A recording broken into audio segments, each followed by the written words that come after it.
Oke sih, betul. Aku lah seru. Bapak Ibu silakan jika ada keperluan untuk ke kamar mandi atau eh, mau minum dulu, silakan ya, sambil kita menunggu.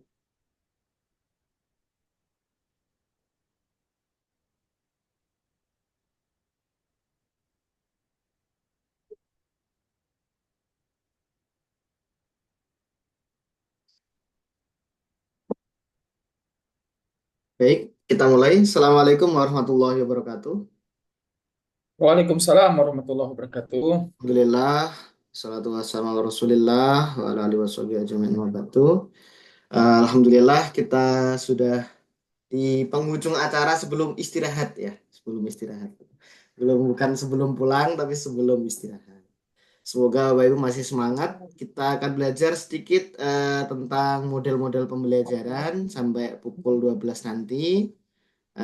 Mungkin untuk teman-teman yang WIT bisa di kalau mau menjalankan ibadah sholat dipersilahkan. Nanti kalau sudah silakan kembali ke laptopnya lagi gitu ya. Saya akan share screen terlebih dahulu. Nasi goreng.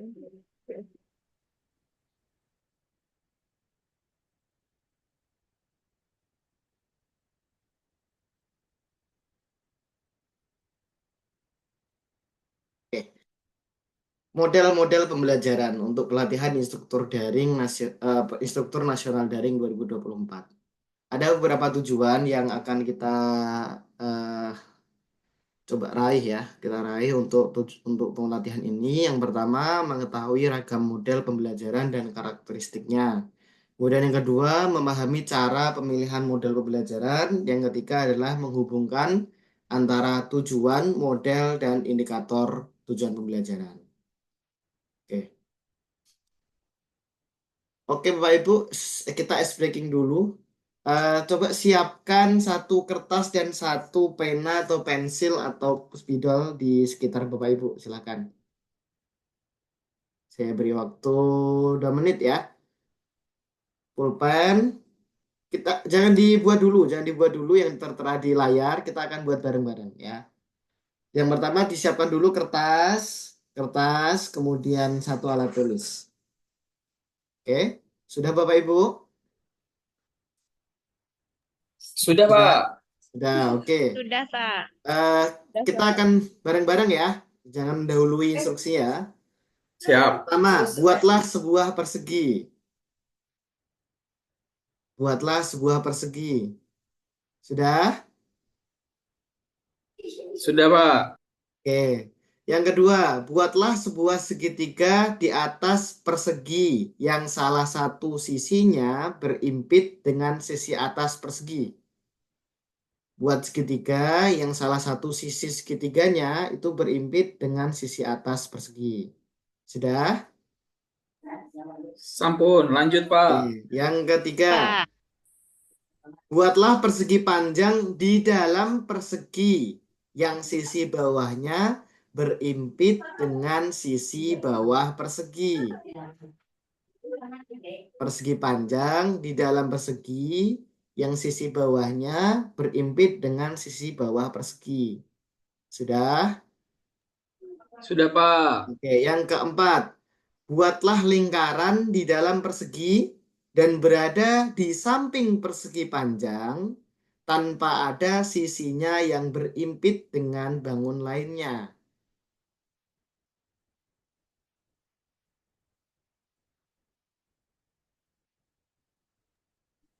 Sudah, Sudah? Pak.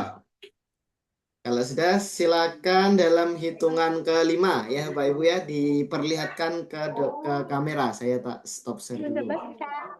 Satu, dua, tiga, empat, lima. Silakan.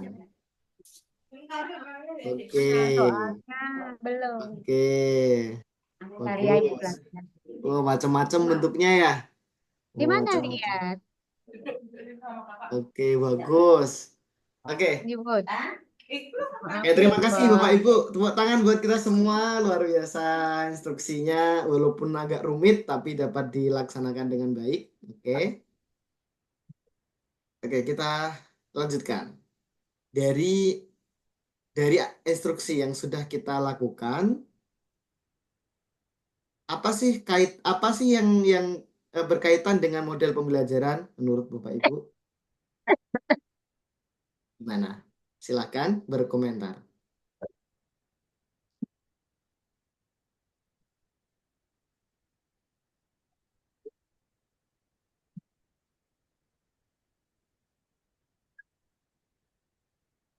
Silakan Bu Sofia.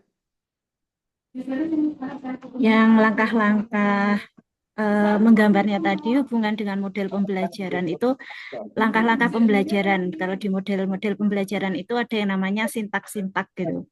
Jadi berurutan, sintaknya harus apain dulu. Kalau log R tadi ada yang literasi, orientasi, kemudian kolaborasi, kemudian refleksi. Jadi ada langkah-langkah yang jelas yang ada pada model-model pembelajaran. Begitu Pak Arief. Oke, terima kasih Bu Terima kasih. Sofia. Pak Mahfud, silakan. Baik, izin Pak. Kalau saya pribadi ya, hampir tadi ya izin mengkopi sedikit jawaban Ibu Sofia. Pada intinya Cukup jelas langkah-langkah dengan itu berarti kan singkat. Cukup jelas. izin ada yang bocor Pak. Iya, saya Ibu lihat. Eni nampaknya. Ya, bahwa langkah-langkah itu sebenarnya adalah sesuatu yang prosedural gitu ya. Jika kita lakukan dengan prosedur yang sesuai, yang tepat, setidaknya apa yang akan kita tuju itu bisa kita raih meskipun mungkin pada akhirnya tidak sesempurna tujuan yang kita harapkan.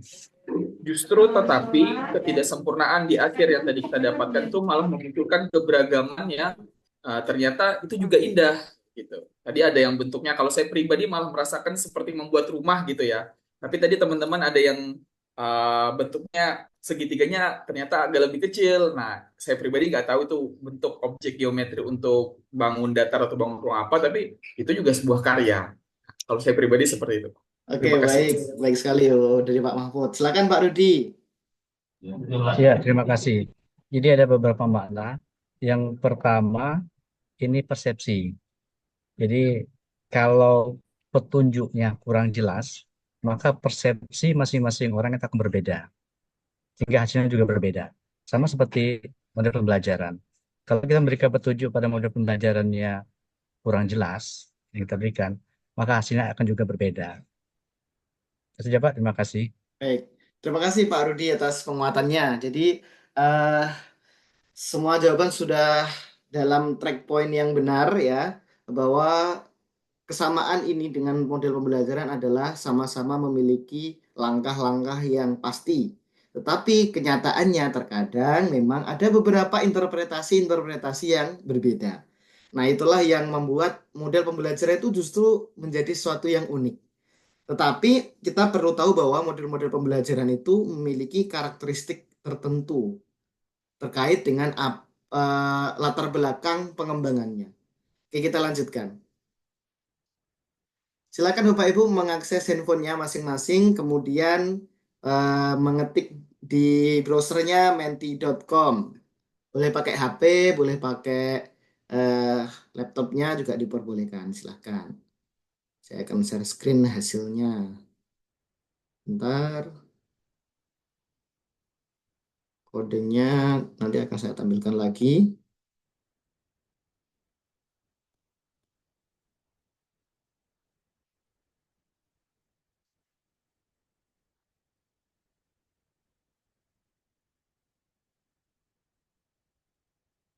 Oke, silakan Bapak Ibu masuk ke menti.com dan memasukkan kodenya 61291721. Tidak perlu dispasi ya Bapak Ibu ya, ditulis saja. Yang sudah silakan berikan like-nya, jempolnya, biar saya melihat ada beberapa orang yang sudah masuk. Oke, ada 9, 10. Kita tunggu sekitar barang 2 menit ya.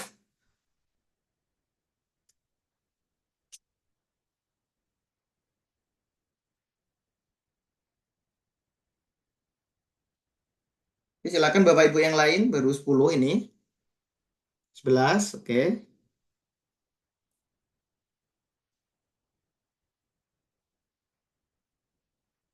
Kendala sih, kendala sinyal masih belum bisa masuk. Oh ya, Bu. Pakai handphone juga bisa, Bu. Kalau tidak bisa pakai itu laptopnya dipakai Zoom, pakai handphone boleh.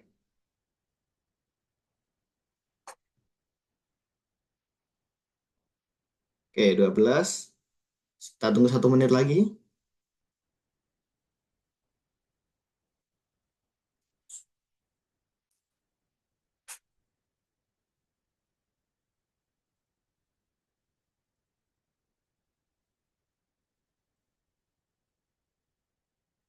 Oke, ayo Bapak Ibu. Baru 14 nih yang menunjukkan jempolnya. Oke, 15. Ini ada beberapa teman waktu Indonesia Timur yang sholat ya. Sudah waktu menunjukkan pukul 1 ya di sana ya. Oke, kita mulai ya Bapak Ibu ya. Kita mulai di slide yang pertama. Silahkan tuliskan eh, tiga kata atau tiga frasa yang terpikirkan oleh Bapak Ibu saat mendengar tentang pendekatan pembelajaran.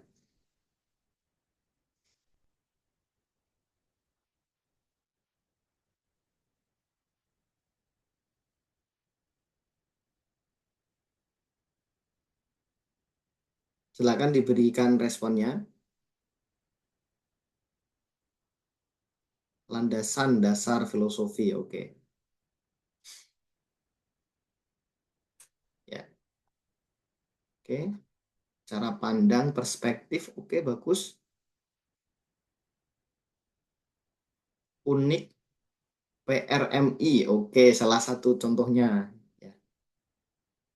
Berpusat pada guru, student center, scientific, unik, sintak, oke. Cara pandang, oke, cara pandang ini bagus, udah besar ya, yang banyak yang mengisi.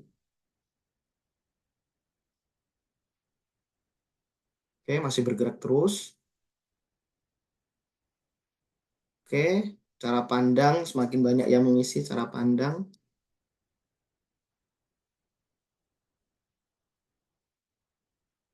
Oke, bagus. Masih bergerak terus. Terus, sudut pandang dasar cara strategi.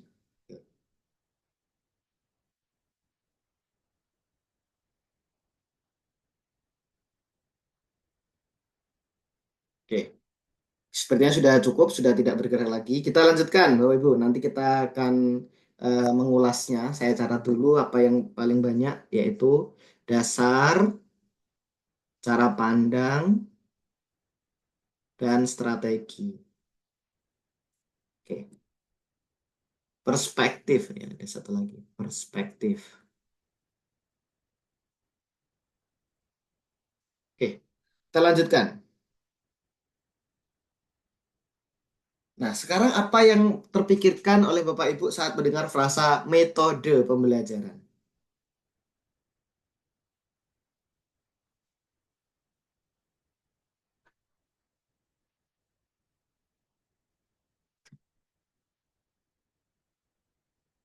Langkah, oke.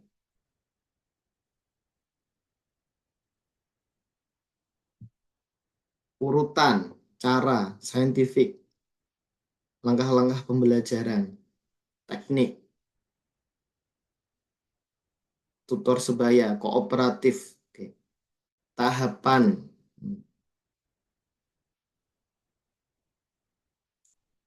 cara yang paling banyak sudah ini. Metode mengajarkan materi berbeda, oke, berbeda.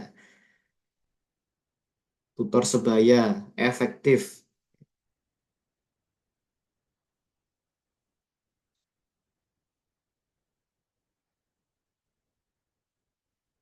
rencana, strategi.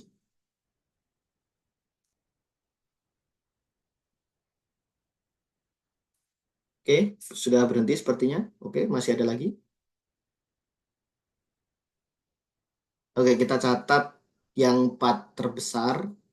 Cara, strategi, langkah, dan tahapan.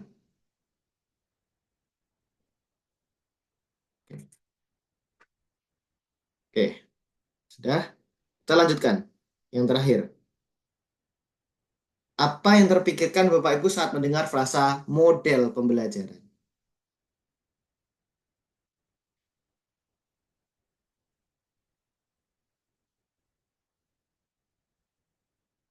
Sintaks paling besar. Oke.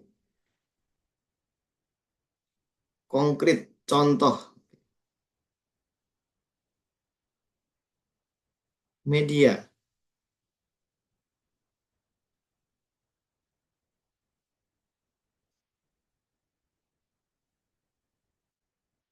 alur pembelajaran, beragam, urutan sistematis, saintifik. Dari pertanyaan pertama tadi pasti ada saintifik terus itu. Terus penyampaian, langkah-langkah pembelajaran, spesifik, kelompok, ya, ada kelompok juga, sintaks dan sintak. Oke.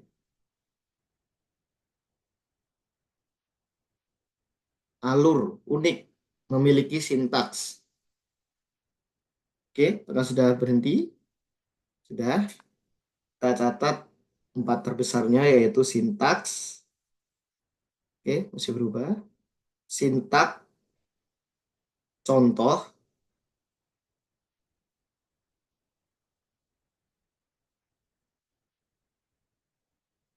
dan ada beberapa hal yang sama yaitu tentang alur, tapi kata-katanya beda-beda.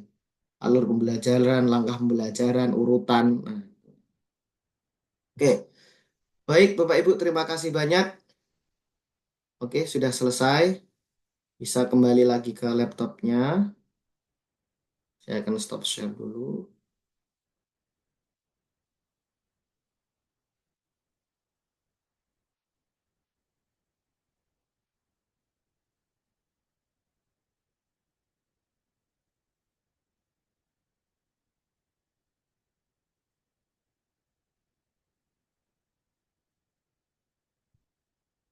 Apakah sudah tampil PPT saya, Bapak Ibu? Sudah, Bapak. Oke. Kita akan mulai tentang pendekatan. Dari yang tadi Bapak Ibu sudah isi di Menti, paling dasar adalah dasar, cara pandang, strategi, dan perspektif. Nah, dari 4 kata tersebut, yang dua kata sudah merepresentasikan sebuah pendekatan pembelajaran, yaitu cara pandang dan perspektif. Ya. Jadi, misalkan gini, misalkan kita mau mendekor sebuah rumah atau ruangan gitu ya, ruangan dengan nuansa Lebaran. Maka kira-kira apa yang bisa kita jadikan ornamennya, Bapak Ibu? Ketupat. Ketupat, oke, ketupat. Apalagi Gambar masjid. gambar masjid, Pas masjid. oke. Terima kasih atas waktunya Bu Puspa dan Gambar Bu Terus bintang Angpau. Bulan bintang. bulan bintang, oke. Angpau, Oke, angpau, amplop. amplop, Pak. Oke, siap. Ini yang menerima ada yang memberi sekarang, Pak. Yang memberi sepertinya ya. Ada nggak menerima lagi. Nah, begitu juga dengan sebuah pendekatan pembelajaran. Pendekatan pembelajaran itu adalah cara pandang yang mengeluarkan efek nuansa pada proses pembelajaran. Misalkan kita mau pakai etnomathematics. Etnomathematics itu tidak ada langkah-langkah yang runtut gitu ya. Tetapi etnomathematics itu mengakibatkan sebuah nuansa pembelajaran yang kental dengan etnik atau budaya. Nah, itu adalah sebuah pendekatan pembelajaran. Terus, oh, kalau pendekatan saintifik kan ada langkahnya. Ada 5M gitu ya. Nah, 5M ini adalah sebuah ornamen yang dimiliki oleh saintifik, tetapi kita bebas menempatkannya di langkah keberapa. Jadi tidak urutan yang mengikat. Itu adalah pendekatan. Yang intinya adalah sudut pandang seseorang terhadap nuansa proses pembelajaran. Kalau misalkan kita pakai pendekatan sosiokultural, maka itu juga akan fokus kepada kultur sosial yang ada di masyarakat, kemudian semua hal yang terkait dengan pembelajaran, entah itu stimulusnya, asesmennya, materinya, semuanya itu dikaitkan dengan sosiokultural gitu. Itu adalah sebuah pendekatan pembelajaran. Dan yang kedua tentang metode pembelajaran. Ini ada empat kata yang paling banyak ditulis oleh Bapak Ibu. Yang pertama cara, strategi, langkah, tahapan. Nah, dari sini juga ada dua yang sudah representatif, yaitu cara dan strategi. Langkah dan tahapan juga termasuk, tetapi ada catatan. Metode pembelajaran itu memiliki beberapa metode itu memiliki langkah pembelajaran. Contohnya adalah metode pembelajaran kooperatif. Kooperatif itu ada enam langkahnya ya. Tetapi karena dia berjudul metode, maka langkah-langkah itu bisa kayak puzzle, bisa diubah-ubah, ditempatkan di atas, di bawah, urutannya awalnya di 1, 2, 3, 4, 5, 6, bisa 1, 5, 3, 4, 2 misalkan. Bisa 5, 6, 4, 3, 2, 1, bisa. Nah, hasil dari replikasi metode pembelajaran itu menjadi sebuah paten. Sebuah paten itulah yang dinamai model pembelajaran. Jadi metode pembelajaran itu lebih luas cakupannya dari model pembelajaran. Nah, metode pembelajaran ada beberapa, yaitu ada metode ceramah, brainstorming, terus ada kooperatif juga.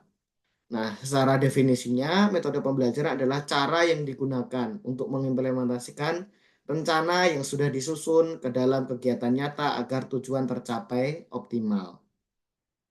Beberapa metode pembelajaran memiliki langkah pembelajaran, namun urutannya dapat disesuaikan sesuai pengembangan pembelajaran. Nah, yang terakhir adalah model pembelajaran. Tadi yang sudah tertulis adalah sintaks, contoh, alur. Nah, yang sudah representatif ada 3, yaitu sintaks dan sintak. Nah, itu mungkin sintaks itu campuran antara bahasa Inggris sama bahasa Indonesia ya. Karena pakai S berarti sintaknya ada beberapa. Kemudian kalau sintak ini maksudnya sepertinya sama ya, sintak. Kemudian ada alur. Nah, hal yang perlu digarisbawahi adalah jika model pembelajaran itu dikembangkan berdasarkan latar belakang tertentu. Jadi terkadang ada beberapa model pembelajaran yang cocok untuk beberapa pembelajaran, materi pembelajaran, dan ada juga yang kurang cocok, tergantung beberapa hal. Nanti kita akan melihat apa yang mempengaruhi itu. Contoh dari ini adalah model pembelajaran berbasis masalah atau problem based learning. Kemudian ada model pembelajaran kooperatif tipe think pair share. Loh Pak, tadi metode, sekarang kok model. Nah, Cooperative learning itu jika hanya kooperatif saja itu digolongkan sebagai metode karena sintak atau alur, bukan sintak ya, langkah pembelajarannya itu sah-sah saja untuk diubah-ubah.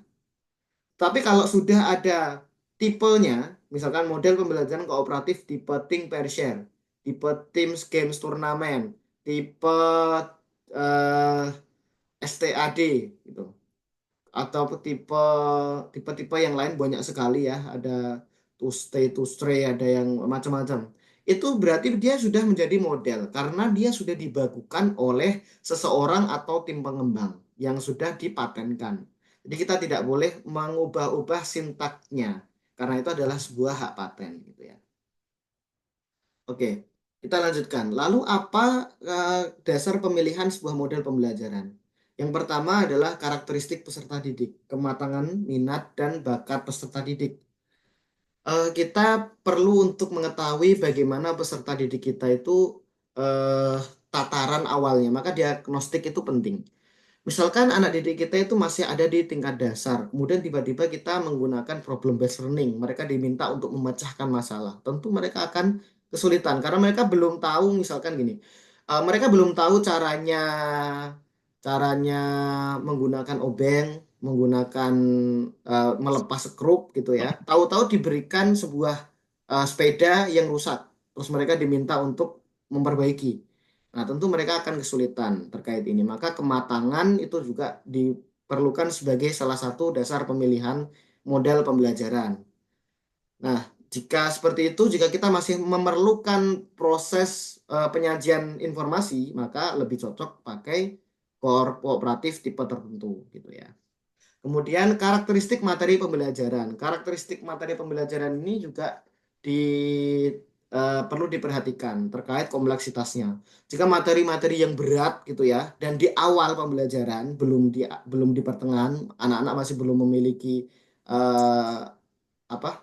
Belum memiliki pengetahuan yang cukup terkait materi ini, akan lebih baik jika ada langkah penyajian materi terlebih dahulu daripada langsung masuk ke dalam pembelajaran.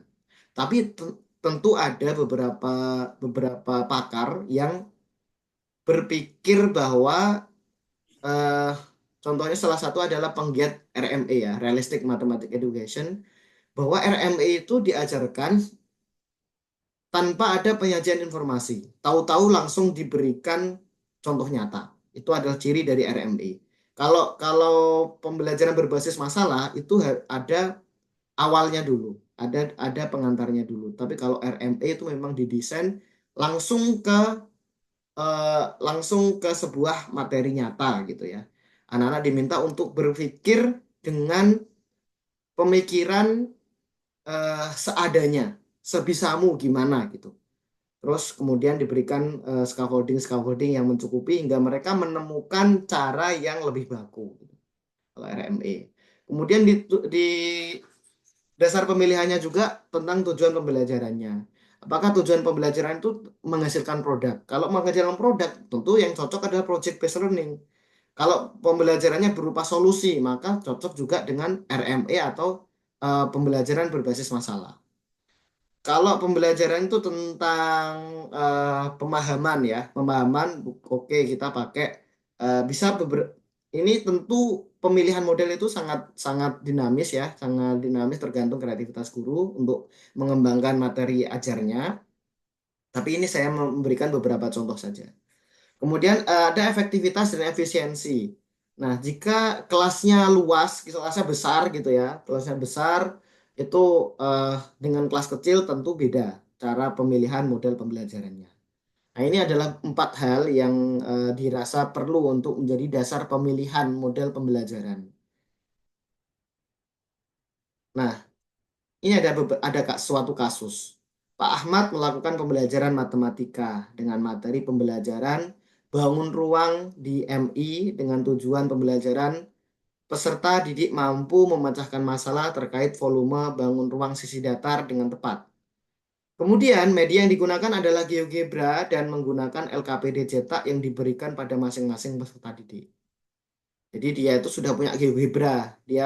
Si Pak Ahmad ini ada di kota yang sudah bisa menggunakan GeoGebra, anak-anak juga sudah terbiasa menggunakan aplikasi-aplikasi yang bersifat digital. Kemudian ada Pak Abdullah, juga akan mengajarkan materi yang sama, dengan tujuan yang sama, tetapi beliau ada di daerah madrasah yang termasuk daerah 3T, ya, terluar, terdalam, terpencil, ya, yang memiliki keterbatasan pada media dan sumber belajar. Nah, pertanyaannya adalah bagaimana perbedaan ini dapat mempengaruhi pemilihan model pembelajaran yang digunakan? Lalu, apakah memungkinkan untuk Pak Ahmad dan Pak Abdullah menggunakan suatu model yang sama? Silahkan berpendapat, Bapak Ibu.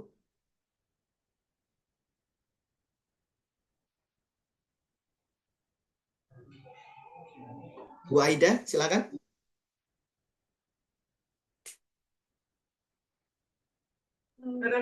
Assalamualaikum warahmatullahi wabarakatuh. Terima kasih Waalaikumsalam atas warahmatullahi. waktunya. Jadi di sini bagaimana perbedaan ini dapat mempengaruhi pemilihan model pembelajaran yang digunakan. Jadi di sini yang perbedaannya itu terletak pada karakteristik wilayahnya, di mana di Pak Ahmad ini kan karakter siswanya sudah bisa menggunakan GeoGebra, sedangkan di Pak Abdullah karakteristik siswanya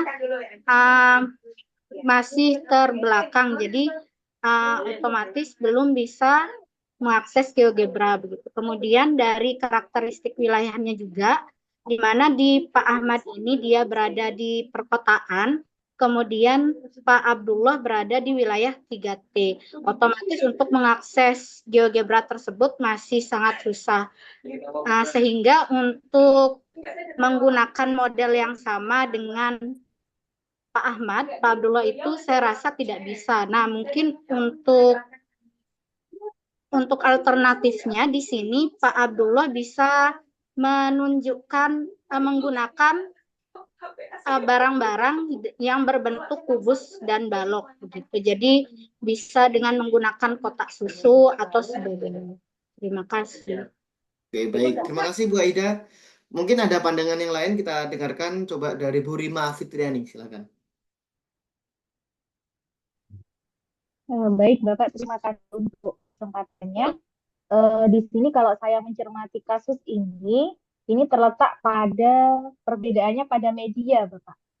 Jadi untuk sekolahnya Pak Ahmad itu medianya bisa menggunakan GeoGebra begitu. Sedangkan Pak Abdullah ini berada di daerah 3T sehingga untuk menggunakan media yang berbasis IT gitu belum bisa. Kalau menurut saya pemilihan model itu kan pertimbangannya banyak begitu. Pertimbangannya banyak. Apakah memungkinkan untuk Pak Ahmad dan Pak Abdullah menggunakan model yang sama? Bisa jadi, Bapak. Misalkan sama-sama menggunakan model penemuan. Di sini kan pembelajarannya tentang volume. Jadi untuk sekolah yang medianya sudah mendukung IT itu ya, anak-anak penemuannya menggunakan media GeoGebra misalkan. Namun untuk sekolah yang seperti Pak Abdullah, di mana daerah-daerah 3T, mungkin anak-anak belum mengerti namanya GeoGebra begitu. Jadi bisa memanfaatkan barang-barang di sekitar, misalkan untuk menemukan suatu volume kubus menggunakan kubus satuan begitu. Intinya modelnya bisa sama, hanya saja medianya yang berbeda. Itu sedikit perbedaan dari pendapat saya, Bapak. Terima kasih. Baik, terima kasih Bu Rima. Jadi kita punya dua pandangan ya terkait ini. Dan alhamdulillah itu sudah mewakili dua, bisa sama tidak sudah disampaikan penyebabnya gitu ya. Nah, ada beberapa hal terkait perbedaan antara model dan media, tentu sangat berbeda ya. Jadi model itu bisa diterapkan di berbagai media. Ya, jadi sebuah model itu bisa diterapkan di berbagai media, saya ulangi. Pernah sewaktu-waktu di tahun 2021 kami berkesempatan bersama teman-teman dari Kemendikbud melakukan pelatihan ya, menjadi peserta pelatihan di, kalau Bapak Ibu tahu, di SIKIM ya, di SIKIM Southeast Asia Ministry tentang pendidikan matematika di ASEAN gitu. Nah, di sana itu ada salah satu pemateri itu dari Finlandia. Beliau itu mengajarkan tentang STEM. Di sana mereka itu membuat sebuah proyek, membuat semacam kubah gitu ya. Membuat kubah yang berbentuk setengah lingkaran. Mereka menggunakan sebuah stik plastik gitu, kayak sedotan tapi keras dan bisa disambung-sambung gitu. Yang bisa disambung-sambung. Nah, dari situ mereka itu belajar tentang bagaimana membuat konstruksi, bagaimana perhitungan yang tepat agar konstruksi itu tepat dan kuat gitu. Intinya seperti itu. Kemudian teman-teman dari Indonesia itu dengan bahasa yang menurut saya yang mendengarkan itu, teman-teman yang berpendapat itu, beliau itu insecure dengan dirinya sendiri. Beliau berpendapat seperti ini. Dengan bahasa Inggris saya terjemahkan bahwa, Pak, kalau di daerah kami mungkin hanya ada bambu, tidak ada stik plastik yang kuat seperti itu gitu. Kami hanya punya bambu, kalau di daerah kami hanya ada itu gitu. Kemudian si pemateri dari Finland itu menurut saya pribadi itu sangat mencengangkan jawabannya. Jawaban beliau adalah seperti ini. Memang hanya beberapa negara yang dianugerahi memiliki bambu. Jadi yang menurut kami itu insecure, kami tidak punya teknologi untuk membuat itu. Bagi beliau, bagi yang orang Finlandia itu yang memberikan materi, beliau itu berbicara bahwa memang hanya beberapa negara yang dianugerahi memiliki bambu. Kalau kami memiliki bambu, tentu kami akan memilih bambu daripada stick plastik. Dampaknya sangat besar. Kami mencemari lingkungan dengan pembuatan plastik-plastik ini. Sedangkan bambu adalah bahan-bahan alami yang bisa di bisa di eh, bisa labuk dengan sendirinya, misalkan tidak dipakai, atau bisa diambil langsung dari alam tanpa merusak secara permanen gitu ya. Jadi kalau misalkan bambunya diambil kan tetap ada tunas-tunas baru. Hal itu membuat kami para guru yang melakukan pelatihan itu menjadi agak tertampar gitu. Ternyata insecure kita itu tidak berdasar. Bahwa media itu ternyata tidak menjadi sebuah penghalang sebuah model pembelajaran atau metode pembelajaran itu dilakukan. Nah, hal itulah yang ingin kita sampaikan kepada guru-guru kita. Karena guru-guru kita tuh banyak sekali yang insecure dengan sarapras terutama. Memang sarana prasarana itu sangat perlu, sangat penting untuk dimiliki. Tetapi saat kita ada di suatu daerah yang mengharuskan kita untuk melakukan pembelajaran tanpa ada media yang kita inginkan, kita bisa kok menggunakan bahan-bahan di sekitar gitu ya. Bisa menggunakan bahan-bahan di sekitar, kita bisa melakukan penerapan model atau metode atau pendekatan yang sama dengan media yang berbeda-beda. Oke, kita punya GeoGebra. Kita bisa melihat bagaimana GeoGebra itu merepresentasikan objek 2 dimensi, 3 dimensi. Oke. Bahkan ada sekarang sudah dilengkapi dengan augmented reality.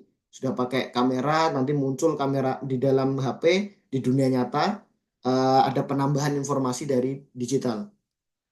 Tapi kalau di 3D gimana? Oke, kita bisa menggunakan, ayo anak-anak kita keluar ruangan. Bapak punya penggaris, Bapak punya eh, meteran. Ayo kita cari luas luas volume dari tandon air yang ada gitu. Misalkan. Tandon airnya berupa persegi ada di atas, terus kemudian kita kita perkirakan berapa panjangnya dengan misalkan menggunakan kongruensi atau kok saya lupa, perbandingan segitiga itu ya. Eh, kesebangunan segitiga bisa pakai itu gitu. Nah, hal-hal yang demikian itu yang perlu kita sampaikan ke para Bapak Ibu guru madrasah kita bahwa media itu tidak menghambat kita untuk menerapkan berbagai model pembelajaran. Nah, kita lanjutkan. Nah, kita tidak akan membahas secara mendetil tentang model pembelajaran yang ada ya, Bapak Ibu. Saya yakin Bapak Ibu sudah cukup menguasai terkait ini, tapi akan kita bahas beberapa ciri-ciri khusus dari beberapa model yang kita bahas. Yang pertama adalah model pembelajaran berbasis masalah. Ini seperti pertanyaan yang kemarin. Apa yang dimaksud dengan masalah? Nah, model pembelajaran berbasis masalah. Apa sih masalah itu? Mungkin ada yang bisa mengulas kembali dari pembicaraan kita yang kemarin. Silakan. Bu Fatimah Nur, silakan. Apa itu masalah? Seperti yang Bapak jelaskan kemarin ya, kalau nggak salah. Masalah itu dianggap masalah kalau si pemasalahnya itu belum mempunyai alur penyelesaiannya sendiri ya. Kayaknya seperti itu kemarin Pak, yang saya Oke. tangkap. Oke, Jadi baik. si pemasalah itu belum tahu cara penyelesaiannya, kan dikatakan masalah. Tapi kadang masalah itu kalau kita sering ke orang lain, mungkin nggak jadi masalah sama dia. Mungkin Oke. gitu Pak. Oke, baik. Terima kasih Bu Fatimah Nur atas itu ya review kembali terkait apa yang sudah disampaikan kemarin. Baik sekali, sudah on point. Jadi inilah pentingnya diagnostik awal. Jadi kita tuh tahu apa yang menjadi masalah bagi anak-anak dan apa yang tidak masalah. Saat kita memberikan sebuah masalah bagi suatu kelompok anak yang memang secara kognitif kurang, kemudian kita memberikan hal yang sama dengan anak-anak yang punya kognitif tinggi, itu belum tentu itu PBL ya, itu belum tentu pembelajaran berbasis problem based learning, karena masalahnya itu ternyata bukan masalah bagi anak-anak yang kognitif tinggi. maka disinilah bisa masuk pembelajaran terdiferensiasi. Anak-anak yang memiliki kognitif tinggi diberikan masalah yang masalah bagi mereka gitu. Jadi tidak harus memiliki masalah yang sama persis antara yang kognitif sedang, rendah, dan tinggi gitu. Atau mungkin tentu kita tidak akan bisa menyeragamkan ya semua kelas itu memiliki hal yang sama, tapi kita bisa mengira-ngira lah apa yang menjadi masalah bagi anak-anak didik kita dan mana yang sudah tidak masalah. Nah, itulah yang penting dari sebuah pembelajaran berbasis masalah. Nah, langkahnya seperti biasa, orientasi masalah, organisasi, mengorganisasikan, membuat kelompok kecil atau besar gitu, membimbing penyelidikan, mengembangkan penyajian hasil, kemudian melakukan analisis dan evaluasi. Kemudian ada log R. Ini adalah sesuatu yang tadi sudah disinggung oleh Pak Mahfud terkait log R yang dikembangkan oleh Pak Dr. Bayu selaku tim pakar kita juga di AKMI di literasi sosial budaya. Beliau mengembangkan tentang log R, literasi, orientasi, kolaborasi, dan refleksi. Ini idenya sebenarnya sederhana, bahwa untuk melakukan sebuah penguatan literasi dalam pembelajaran, kita harus melalui awal berliterasi dulu. Jika awalnya sudah berliterasi, maka ke belakang itu akan otomatis berliterasi semua. Jadi ada tahap literasi di sini. Literasi itu adalah pemberian bacaan, pemberian stimulus, bisa bacaan, bisa sebuah kasus, bisa sebuah fenomena, bisa sebuah video. Ya, itu adalah berliterasi. Atau sebuah grafik, sebuah tampilan, infografik, dan sebagainya. Kemudian diorientasikan ke masalah yang bisa ditarik dari literasi yang sudah dilakukan tadi. Kemudian anak-anak menyelesaikan masalah itu melalui kolaborasi. Kemudian direfleksi tentang apa yang masih bingung, apa yang dikuasai, apa yang didapatkan. Sederhananya seperti itu. Jadi kunci utama log R itu ada di awal literasi ini. Nah, ini yang seringkali guru-guru kita itu kebingungan. Apa sih bedanya inquiry sama discovery? Coba silakan Bapak Ibu ada yang mau berpendapat. Sama-sama berbasis penemuan ini, ya. Tapi ada perbedaannya. Kira-kira perbedaan mendasarnya apa? Silakan Bapak Ibu. Ada yang berpendapat?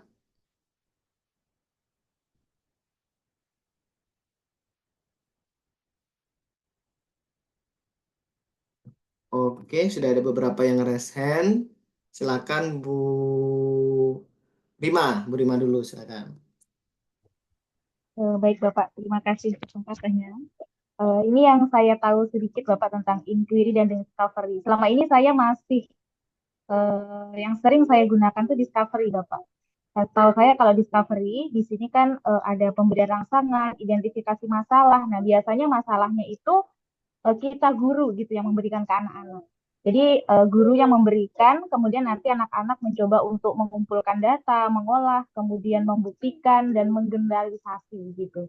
Kalau yang inquiry itu biasanya anak-anak dilibatkan di dalam perumusan masalahnya sendiri, kemudian anak-anak menyusun hipotesis, mengumpulkan data sampai nanti menguji hipotesisnya gitu. Biasanya kalau saya di matematika itu biasanya yang sering saya gunakan masih discovery Bapak. Mungkin yang inquiry itu lebih cocoknya di sains ya. Jadi ada anak-anak dilibatkan mulai dari perumusan masalah sampai nanti menguji hipotesisnya. Terima kasih Bapak. Oke. Terima kasih Bu Rima sudah memberikan pemantik kita ya. Apa discovery apa inquiry gitu ya. Terus coba saya ingin melihat lagi, memperdalam lagi perbedaan yang paling utama dalam pembelajaran. Kenapa harus milih inquiry? Kapan saat milih inquiry? Kapan saat milih discovery? Silakan yang selanjutnya, Bu Sofia. Ya, terima kasih Pak Arief. Menyambung dari Bu Rima tadi ya, kalau yang discovery dan inquiry itu sama-sama metode menemukan. Yang discovery itu sudah ada. Nah, kita membimbing siswa untuk menemukan kembali seperti rumus matematika, misalkan volume kubus gitu ya. Volume kubus luas kubus itu terdiri dari 6 sisi persegi Kita membuktikan kalau satu persegi aja 6 S kuadrat, berarti kalau satu kubus berapa gitu. Seperti kita membimbing siswa menemukan begitu. Kalau inquiry itu menemukan sesuatu yang baru. Nah, seperti Bu Rima tadi, yang inquiry itu cocok untuk pembelajaran IPA, sains, jadi menemukan hal baru, melakukan hipotesis-hipotesis. Misalkan tanaman ini jika diberikan kadar, kalau yang di sini itu ada menanam, kemudian disiram dengan air sucian beras, kemudian ada air biasa. Nah, itu bagaimana pengaruhnya kepada tanaman itu, Pak. Jadi yang inquiry itu menemukan hal baru, kalau yang discover itu sudah ada, tapi kita menemukan kembali. Begitu. Terima kasih, Pak. Oke, ada pandangan dari Bu Sofia Irwanti. Terima kasih. Ada lagi yang mau berpendapat? Sudah? Oke, Pak Mahfud mau berpendapat, silakan. Maaf ya Pak. Oh iya, nggak ada apa-apa Pak, sedikit. silakan. Bisa Saya sharing pribadi saja. saya pribadi juga baru ngecek ini ke Google Translate Pak. Sebenarnya beda artinya inquiry dan discovery itu apa gitu. Jadi saya lebih ke filosofi epistemologisnya gitu Pak ya. Inquiry itu ternyata diartikan sebagai penyelidikan, sedangkan discovery itu adalah penemuan. Mungkin dari dua dasar kata itu aja udah agak beda. Penyelidikan berarti memang mengkonfirmasi ya. Kita sudah tahu apa yang akan kita selidiki dan kita mengkonfirmasi kebenarannya itu tadi. Jadi bahasanya juga akan lebih sistematis pembelajarannya karena kita akan menyelidiki sesuatu yang sebenarnya ini sudah ada, terus ya benar kata Ibu tadi, kita cek, kita selidiki benarnya seperti apa dan bagaimana. Sedangkan discovery penemuan, berarti kan lebih luas tuh konteksnya. Bahkan bisa saja kita belum tahu nih sebenarnya benar atau salah gitu. Lebih apa ya, eksploratif ya, lebih luas. Kalau secara tersistemnya apakah sangat sistematis, menurut saya lebih tersistem inquiry karena discovery tadi adalah penemuan. Baik, demikian Bapak. Terima Baik. kasih. Terima kasih Pak Mahfud atas penambahannya ya. Oke, dari Bapak Ibu semuanya sudah memiliki gambaran terkait inquiry dan discovery. Untuk discovery itu yang paling utama adalah ada proses generalisasi. Jadi ada sebuah kasus, kemudian dicari penyelesaiannya, kemudian membuat sebuah generalisir yang bisa digunakan untuk kasus-kasus yang sama di kemudian hari. Kalau untuk inquiry itu terkhusus karena dia dirumuskan secara hipotesis. Jadi secara umum dalam pembelajaran, inquiry discovery ini memiliki kelemahan dan kelebihannya masing-masing. Tapi secara umum, inquiry itu akan lebih cocok jika ada di tengah pembelajaran, bukan awal materi. Karena dia ada rumusan hipotesis. Rumusan hipotesis itu memerlukan anak sudah memiliki pengetahuan sebelumnya. Sedangkan kalau discovery itu bisa anak itu benar-benar nol, benar-benar kosong itu bisa. Karena dia akan menarik sebuah pengetahuan baru yang dapat digeneralisasi. Misalkan di matematika mereka bisa menggunakan discovery untuk menemukan rumus, misalkan rumus bola atau rumus kerucut terpancung misalkan dan sebagainya gitulah. Mereka bisa menemukan itu gitu dengan discovery. Tapi dengan inquiry mereka itu perlu hipotesis. Misalkan pertanyaannya itu jenis pertanyaannya itu misalkan jika sebuah kerucut dipancung, dipotong sebagian, itu nanti cara mencarinya gimana ya? Nah, itu nanti mereka perlu untuk merumuskan masalah dan hipotesis. Kira-kira bagaimana gitu. Nah, jadi discovery itu bisa digunakan di awal materi, tapi kalau inquiry akan lebih baik jika digunakan jangan di awal materi karena dia memerlukan pengetahuan awal yang mencukupi gitu. Oke, bagus sekali dari Bapak Ibu sudah memberikan tanggapan yang luar biasa. Kita lanjutkan. Nah, model pembelajaran berbasis proyek. Nah, model pembelajaran berbasis proyek project based learning atau bahasa kerennya ya, bahasa Inggrisnya, itu memiliki satu atau beberapa karakteristik khusus. Yang pertama adalah dia berbasis produk, jadi ada produk akhirnya. Kemudian yang kedua adalah tidak selesai sekali duduk. Jadi jika ada sebuah produk, tapi kalau sekali duduk itu masih belum dikatakan pembelajaran berbasis proyek. Nah, terus apakah setiap pembelajaran, misalkan pembelajaran berbasis proyeknya selama 3 pertemuan, apakah setiap pertemuan itu harus menghasilkan produk, dan produk apa yang dihasilkan? Nah, ada yang punya ide kira-kira bagaimana untuk memaknai kata-kata pembelajaran berbasis proyek itu punya ciri khusus, tidak bisa selesai sekali duduk. Silakan Bapak Ibu. Ada yang punya ide? Silakan. Oke, Bu Fatimah Nur, silakan. Tadi kurang lebih Bapak bertanya bagaimana proyek itu, Pak ya. Nah, kebetulan kemarin kami baru mengikuti pelatihan yang membahas tentang P5 ya. Jadi di sana dibahas kalau hasil proyek itu tidak mesti harus dalam bentuk wujud benda, tapi juga bisa berbentuk misalnya saja dari bentuk kedisiplinan atau bentuk dari hasil sifat-sifat yang lain lah Pak ya. Itu juga merupakan bentuk dari hasil akhir proyek. Jadi kalau kemarin dibilang, misalnya kita nih mau menggunakan proyek itu sesuai dengan kondisi sekitar. Contohnya saja di sini di Aceh, kami kan di sini kalau untuk segi kesenian itu lebih ke tarian. Tapi kalau misalnya untuk dari segi produk, itu di sini kan umumnya menggunakan hasil-hasil yang mungkin barang yang tidak digunakan lagi, kemudian digunakan supaya menghasilkan suatu nilai tertentu. Nah, itu misalnya kalau kita tujuannya itu menghasilkan proyek dalam bentuk barang. Tapi kalau misalnya tujuan kita menghasilkan proyek dalam bentuk apa ya, katakanlah di luar barang itu, misalnya kita bisa menggunakan jasa ahli di bidang itu, misalnya kayak kemarin kami untuk mendisiplinkan tentang bulu. Nah, itu kan bisa bekerja sama dengan pihak kepolisian agar mereka dapat menyampaikan hal-hal yang harus dilakukan atau hal-hal yang harus dihindari agar tidak terjadi bully di sekolah. Nah, jadi di situ wujud akhirnya bukan barang, tapi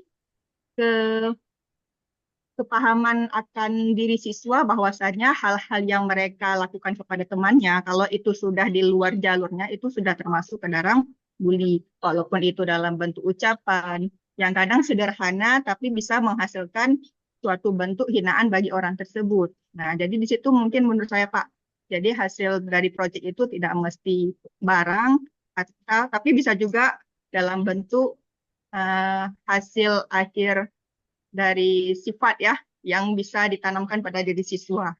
Atau kalau ada kesalahan mohon dikoreksi Pak, karena itu yang saya tangkap kemarin. Baik, terima kasih Bu Fatimah Nur. Kita dengarkan dulu dari Bu Swita Ningsih, silakan. Assalamualaikum, mohon maaf nih sinyal kurang bersahabat dengan saya hari ini. Apakah suaranya nampak jelas? Jelas Bu, jelas. Ya Allah. Kalau tadi pertanyaan dari Bapak Arief, kenapa model pembelajaran berbasis proyek itu lama? Menurut saya, model pembelajaran berbasis proyek itu membutuhkan waktu, Pak. Jadi harus ada desain, kemudian ada penyusunan jadwal dalam pengkondisian menghasilkan produk itu sendiri atau proyek yang akan diraih gitu ya. Selain itu, pembelajaran berbasis proyek itu membutuhkan waktu untuk mengkoordinasikan antara siswa dengan guru itu sendiri, baik itu waktunya. Jadinya karena membutuhkan proses yang lama tadi, sedangkan proses pembelajaran juga tetap harus berjalan, sehingga intinya berbasis proyek itu memberikan waktu luang supaya dapat melaksanakan proyek itu secara sempurna.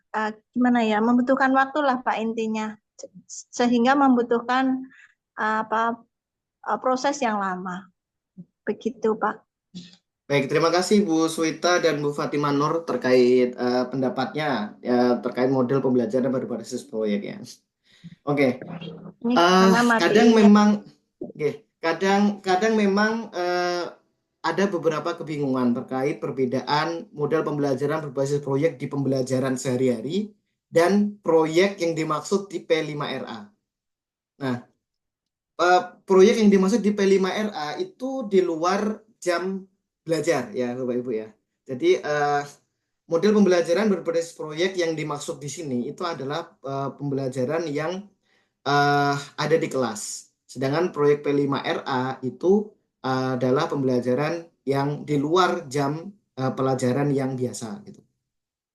Dulu saya waktu pertama mendengarkan ini juga saya berpikirnya oh berarti ini pakai model pembelajaran berbasis proyek ya. Saya terpikirnya sintak ini. Tapi ternyata setelah mendalami itu, ternyata bukan.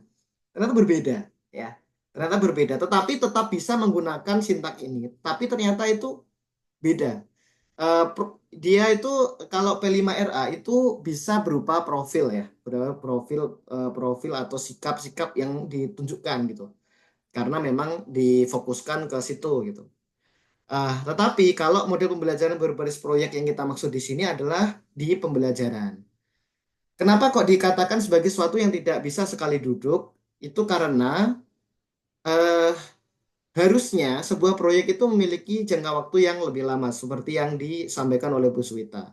Kemudian juga terus apakah kontradiksi dengan ciri yang pertama, yaitu cirinya adalah pembelajaran berbasis proyek itu menghasilkan produk di setiap pembelajaran, di setiap pertemuan gitu. Nah, ada hal yang unik dari berbasis proyek ya. Yang pertama adalah setiap langkahnya ini bisa menghasilkan produk. Misalkan mendesain perencanaan proyek, maka produknya apa? Produknya adalah rencana desain atau desain rencananya. Desain rencananya itu adalah sebuah produk. Jadi misalkan di pembelajaran pertama kita ada di sintak pertama, kemudian kita lanjutkan langsung ke sintak kedua di pembelajaran yang sama. Tapi ternyata waktunya habis. Maka produknya, apakah ada produknya? Kok ini proyek tapi kok nggak ada produknya? Ada produknya. Produknya adalah desain. Kemudian dilanjutkan. Menyusun jadwal sudah. Kemudian memonitor kemajuan proyek. Jadi laporan kemajuan proyek itu juga sebuah produk. Menguji hasil dan mengevaluasi pengalaman. Nah ini juga produk akhirnya. Yang jadi produk akhir. Jadi setiap langkah dari sintak model pembelajaran berbasis proyek itu bisa menghasilkan produk, walaupun tidak produk benda gitu ya, atau produk akhir gitu. Nah mungkin itu yang perlu dipahami bahwa model pembelajaran berbasis proyek itu berbeda dengan P5RA. Oke Bapak Ibu, ini sudah 12.05, kita aktivitas kelompoknya nanti saja, kita fokus ke sini. Misalkan ini adalah sebuah tujuan pembelajaran. Oke, Bapak Ibu biasa ya sudah membuat tujuan pembelajaran. Untuk yang mengintegrasikan nanti kita belajar di desain nanti di materi selanjutnya. Kemudian si guru yang membuat tujuan pembelajaran yang ini dia itu memilih model pembelajaran kooperatif di Pating Parshare. Nah, ini yang seringkali terlewat oleh Bapak Ibu guru bahwa sebuah model pembelajaran itu menentukan tempat di mana tujuan pembelajaran itu diajarkan, dimuat atau diajarkan. Misalkan gini, tujuan pembelajaran yang pertama, ini yang kedua ya. Melalui diskusi kelompok, peserta didik mampu menyajikan sistem persamaan linear dua variabel dari stimulus yang diberikan dengan benar. Maka, tujuan pembelajaran ini harus disambungkan dengan modelnya. Jadi model dan tujuan pembelajaran itu harus sinkron. Model pembelajaran itu merupakan sebuah rumah ya, sebuah rumah. Tujuan pembelajaran kita itu adalah orangnya. Jadi tujuan pembelajaran itu dimasukkan ke kamar yang mana nih? Tujuan pembelajaran 2 ada di kamar yang ini. Nah, Dari hasil dari perkawinan antara tujuan pembelajaran dan model pembelajaran, maka muncullah indikator tujuan pembelajaran, yaitu eh, ada sintak yang dimasukkan. Ya. Nah, dari sini maka ada kaitan erat antara tujuan model dan indikator pembelajaran. Tujuan pembelajaran itu harus kita tahu tempat di mana tujuan pembelajaran ini muncul di sintak kita. Misalkan ini sintaknya adalah think pair share ya. Jadi kita tahu oh tujuan pembelajaran yang kedua Pak, yang ini ya, yang kedua itu tempatnya itu akan muncul nanti di sintak pair dan share gitu. Nah, nantilah itu akan menjadi sebuah indikator tujuan pembelajaran yang kita assess, yang kita evaluasi gitu. Jadi ada tujuan, model, indikator itu saling berhubungan. Nah, kelompoknya sudah tidak perlu karena waktunya sudah mepet. Oke, refleksi satu saja. Silakan Bapak Ibu merefleksikan atau pembelajaran kita. Silakan Bu Yeva. Ya, terima kasih. Assalamualaikum warahmatullahi wabarakatuh. Saya tidak Waalaikumsalam. berlama-lama karena waktunya sudah mepet. Cuma ini pengalaman yang sangat apa ya, banyak sekali yang saya dapatkan dari pemaparan dari Pak Arif ini. Saya sangat berterima kasih sekali. Jadi pencerahan ya, ternyata eh, perbedaan model, metode pendekatan dan lain-lain, terus kesalahpahaman kita dalam memahami tentang inquiry, discovery dan project based learning tadi ini yang selama ini sering kali saya alami ketika bertemu dengan teman-teman guru itu jadi tercerahkan semuanya di sini. Oh, jadi seperti ini dan ini saya sangat terima kasih sekali ke Pak Arif ya. Penjelasannya sangat mendalam juga dan bagus, maksudnya sangat jelas gitu loh Pak Arif. Jadi eh, ketika kita sudah tahu seperti ini, maka untuk memilih model-model pembelajaran yang akan kita gunakan dalam setiap pembelajaran kita nanti lebih mudah karena kita tahu bahwa tidak setiap model itu cocok untuk materi, semua materi. Jadi semua materi harus menyesuaikan dengan latar belakang dari pembentukan model itu tadi. Nah, ini yang mungkin perlu sangat kita garis bawahi. Jadi selama ini ketika saya ke sekolah itu seringkali juga seperti itu, model terserah gitu kan. Guru-guru itu hanya tinggal salin tempel, modelnya nggak cocok. Padahal untuk materi ini tidak sesuai untuk model ini ya. Jadi dari sini kita lebih banyak tahu bahwa tidak semua model cocok untuk semua materi juga, tergantung pada latar belakangnya itu tadi. Terima kasih, itu saja dari saya Pak Arif. Terima kasih banyak atas pencerahannya. Assalamualaikum warahmatullahi wabarakatuh. Waalaikumsalam warahmatullahi wabarakatuh. Terima kasih Bu Yeva atas refleksinya dan memang itu yang ingin kita sampaikan, kita tularkan ya Bu ya ke teman-teman Bapak Ibu guru bahwa pemilihan model itu ternyata sangat mempengaruhi dari proses untuk mencapai tujuan pembelajaran. Oke, Bapak Ibu, karena waktu sudah menunjukkan 12 lebih 10 ya. Jadi kesimpulannya, hakikatnya seluruh model pembelajaran bersifat inovatif dan adaptif, serta dapat disesuaikan dengan mata pelajaran dan tujuan pelajaran yang akan dicapai.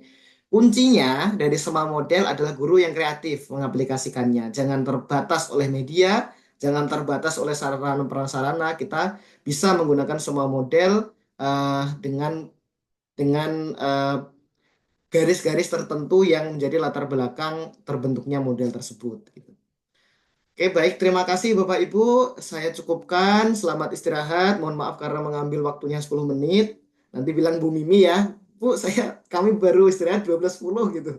Nanti biar di korting sedikit lah ya sama Bu Mimi. Biar masuknya bisa agak lebih ditambah sedikit gitu ya. Itu Bu Mimi sudah ada di sini. Semoga mendengar.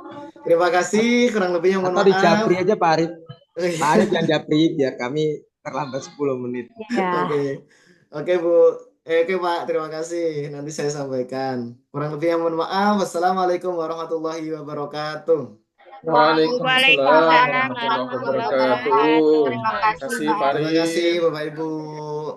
Izin live. Waalaikumsalam.